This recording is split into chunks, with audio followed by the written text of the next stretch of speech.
Autism, an extremely contentious topic that we are absolutely not supposed to talk about, which has skyrocketed over the last couple of decades to a place where it's like a point of no return. But there's been one person who's been on a brigade against this rise in autism and trying to get to the bottom of why is it so prevalent among children. We've gotten to the point to where 1 in 5 children were 20% likely to have a child with autism. Now, RFK has been considered a conspiracy theorist, a tinfoil hat wearing wacko, anti-science. When he's asking questions, he's saying that there is a correlation with, as time's gone on, with something. But guess what? The study's never been done to state, here's why the level of autism, the rates of autism have gone through the roof. Now, today he had a presser where he said in 2 to 3 weeks, we're going to have the first ever study done that's going to tell us what environmental factors play a role in the rising rate of autism. And when you hear what he says in this presser, which we're going to watch, about how prevalent, how frequent and common it is that a child has a nonverbal or stimming or non-toilet trained autism, you're going to be shocked. This is sickening. Watch.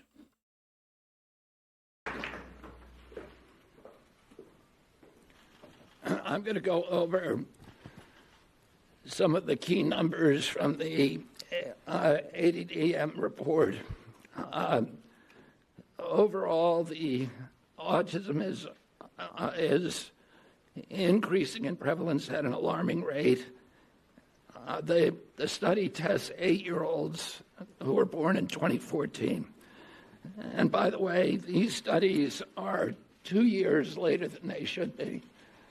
And one of the things that we're going to do as we move this function to the Administration for a Healthy America, to the chronic disease division, the new chronic disease division, is we are going to have updated real-time data so that people can look at this, so Americans can understand what is happening with chronic disease in this country in real time, and not have to wait 2 years to react. We don't wait 2 years to react to a measles epidemic, and we Think about that for just a second. You have to wait for 2 years to have real-time data results. Think of what the implications of that are. Why would we have to wait 2 years for anything? We live in a modern society where we could publish something like that. Well, to me, that's obfuscation. That's, hey, we're going to have this study done. We're going to have real-time, we're going to have data, but you're not going to know about it for 2 years. And guess what? In 2 years, there's 100 different issues that you're more concerned about that you're concerned about in the moment, and you just forget. You've got a life going on. You forget about the fact that, hey, we're doing this study. We're going to have data. Oh, wait. You don't. 2 years goes by unless you got a child who's suffering. You have to wait 2 years. You forget. This is their goal. This is their plan, and it always has been. It's sickening. should not, or any kind of infectious disease. We shouldn't have to do that for diabetes or autism. The ASD prevalence. No, but you knew right away when it came to the SARS-CoV-2, did you not? You knew everything. They had a death counter on they had a death counter on CNN, on MSNBC. They counted so that they could scare you into submission. They showed you constantly. They never let you forget what the death toll of COVID was. Think of that.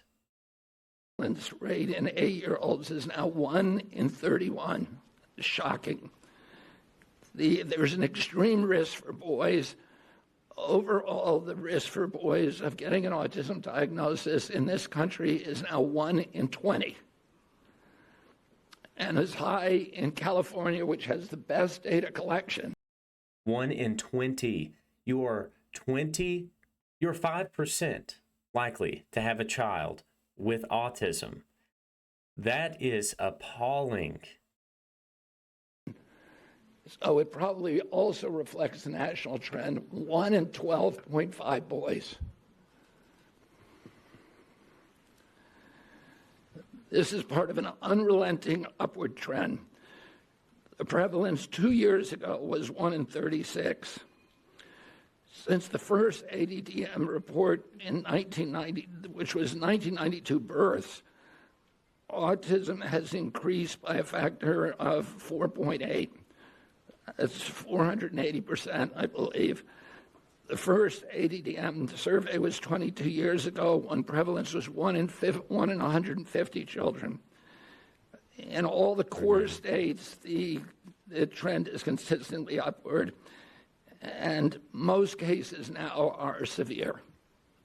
So about 25% of the kids who are diagnosed with autism are. Most cases are severe. 480%. 480%. Most of you guys know, especially my viewers know, we question everything, of course, which we're not experts. So, most cases are severe. Listen, wait till you hear what he says about what that means. Nonverbal, non-toilet trained, and have other stereotypical features, head banging, tactile and light sensitivities, stimming, toe walking, etc. One of the things that I think that we need to move away from today is this ideology that the autism diagnosis, that the autism prevalence increases, the relentless increases, are simply artifacts of better diagnoses, better recognition, or changing diagnostic criteria. If you look at Table 3 of the ADDM report, it's clear that the rates are real, that they are increasing in the last 10 years, which is the beginning with the first one. Year by year, there is a steady, relentless increase. I want to, because this epidemic denial has become a feature in the mainstream media, and it's based on an industry canard. And obviously, there are people who don't want us to look at environmental exposures, and so I want to just. Let's take a break for just a second and think. There's 3 cases of measles.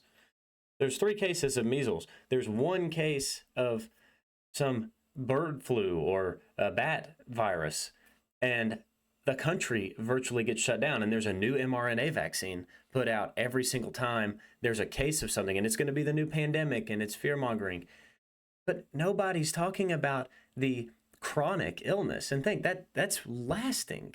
That causes death. Not autism, but chronic illness causes death. But that doesn't matter because you're a permanent patient with a chronic illness. You can't pump a vaccine into somebody to cure autism. If you could, that'd be amazing for them, right? To read you some of the little excerpts from some of the older studies. The baseline for autism in this country was established with the largest epidemiological study in history, a study of all 900,000 children in the state of Wisconsin, children under the age of 12. They found 0.7 children had autism in every 10,000. That's less than 1 in 10,000. Today we're at 1 in 31.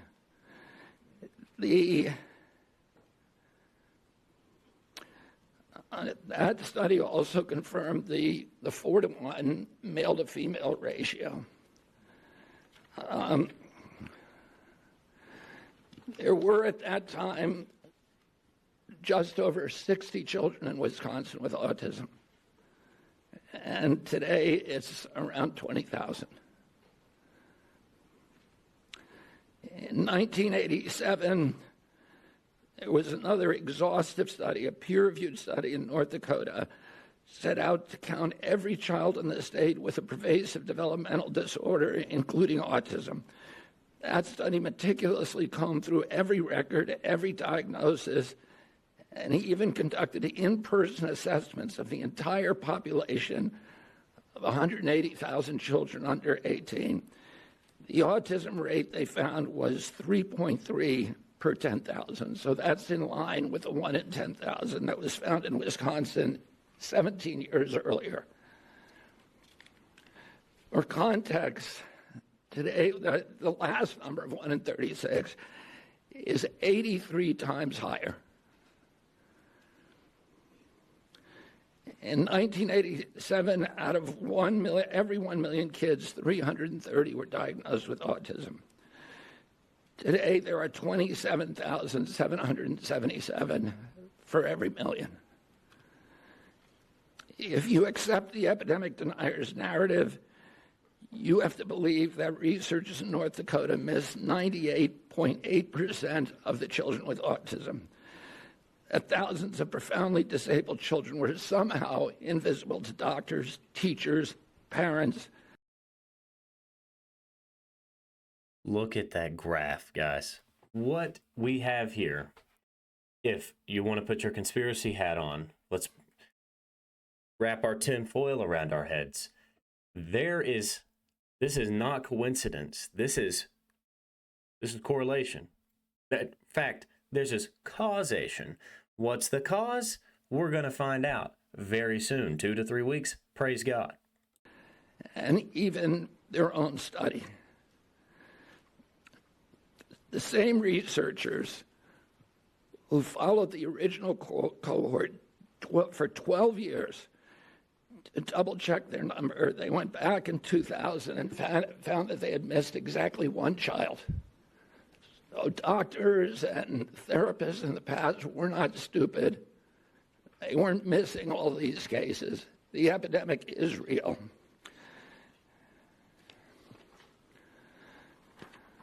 Between 1959 and 1965, researchers from 14 hospitals associated with major universities undertook the National Collaborative Perinatal Project, tracking 30,000 children from birth to age 8. This was no half-baked survey-based analysis. The study conducted 9 separate screenings covering neurology, psychology, speech, language, hearing, and visual function. Every developmental quirk, anomaly, and disorder was logged with painstaking detail. Autism, a condition characterized by profound impairments in social communication and behavior, would have stood out like a neon sign. There were 14 cases. That's 4.7 per 10,000. So we know what the historic numbers are, and we know what the numbers are today. And it's time for everybody to stop attributing this to this ideology of epidemic denial. In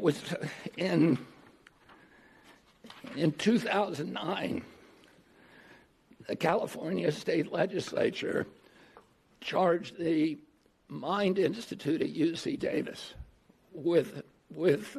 because this myth was already becoming pervasive, the myth of epidemic denial was already becoming pervasive in the mainstream media. The California legislature directed the Mind Institute at UC Davis to answer the question. And Irva Hertz-Pichotto is a highly esteemed, revered scientist, neurology, and epidemiologist, came back with a definitive answer: the epidemic is real. Only a very, very small portion of it can be changed to can be charged to better recognition or better diagnostic criteria. I want to say a couple of other things. There are many, many other studies that affirm this. And there you have it. We are getting answers, finally. Chronic illness, Make America Healthy Again is a movement running tangentially along with Make America Great Again. We can't be a great country if everybody's dying or fat or morbidly depressed, morbidly obese, morbidly depressed, morbidly psychotic. Even the people that, a lot of people who have autism, maybe they don't even know it, but this is an issue. He said there's such an appalling rate of people with autism, children with autism, who have the worst kind. Guys, we're getting answers. We'll report on this as soon as we get those answers. But praise God in heaven that somebody's doing something about this. Now we need to move on and into the realm of even further conspiracy with the poisoning of our water supply, And this may have something to do with it, but we're going to get answers here. And I am damn sure that the pharmaceutical industry is not happy about this. The medical industry is not happy about this because guess what? You open the books and you see corruption. There is some level of corruption here, probably very deep. Thank you guys for watching. We'll be back again with another video very soon.